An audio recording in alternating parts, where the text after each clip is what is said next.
qaar ka mid ah bulshada suuqa weyn ee Bakaaraha ayaa soo dhaweeyay dib u dhiska iyo dayactirka lagu sameynaya wadada isku xirta isgoysyada Balaags iyo Bakaaraha ee magaalada Muqdisho.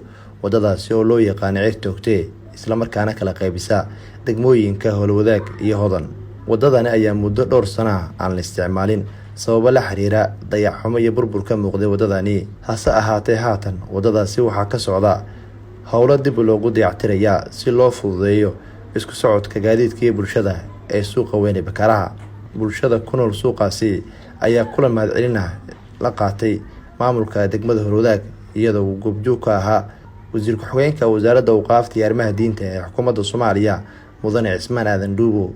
mid ka mid ah bulshada kulanka soo dhaweynta qabtay ayaa ugu horeen la hadlay warbaahinta. Cismaan Aadan Duubo iyo maamulka degmada Howlwadaag oo hogaaminaya Mudane Gudoomiye Mustafa. waxaan leeyahay afur wanaagsan kula caam wa antum baqayr. waxaa hadda ku jirnaa 10kii Ramadaan ugu dambeysay, marka waxaan leeyahay mar labaad iyo mar saddexaad ku soo dhawaada. waa degmadaadii, waa degmadeeni kulligeed. Gudoomiyaha degmada Howlwadaag ee gobolka Banaadir Mudane Mustafa Cali Khayre ayaa tilmaamay in maamulka degmada ay ka go'an tahay sidii loo horumarin lahaa suuqa weyn ee Bakaaraha. waa markii ugu horeysay oo shacab maamulkoodii ugu horeeyo wasiirka iyo maamulka ay casuumaan ay u sameeyaan afur ama casho sharaf. waa mahadsantihiin, waa idinka qabnaa. runtii taasna waxay muujinaysaa isdhexgalka maamulada dawladda iyo shacabka ay muujinaysaa. khaasatan markaan si kale u dhigo wasiirka waa meeshaan xaafadiisu waaye.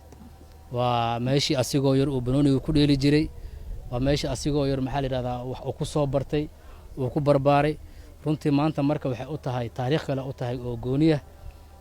intaa kadibna waxaa kaloo sharaf noo ah wadadii naga dhexaysay annaga iyo degmada Hodan in dhismaheedii uu hadda yahay uu hadda maraya meel gabaabsi ah oo ayada laftirkeeda aan ugu talagalin inaan soo fiirino oo soo eegno.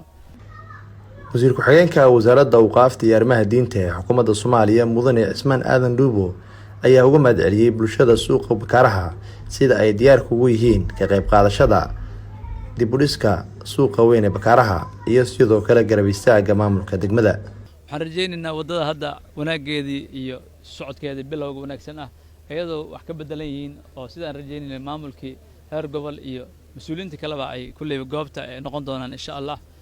fursadana waxay noo tahay runtii fursad aad qaali nooga ah. maamulkana waxaan ku bogaadinayaa wada socodkooda iyo wada jirkooda heer degma iyo heer gobolba sida wada shaqaynta leh dhabta ah. annagana isku xiraashahaas iyo dhaqdhaqaaqa gudoomiyaha degmada iyo maamulka inta kale oo dhinacyada kale oo heer xukuumadeedba leh waxaan rajaynaynaa in soo noqnoqodkeena ay badan doonaan duruuf kasta oo howleed oo horumarka deegaanka ku saabsan inaan qayb ka noqon doono insha Allah tacaala.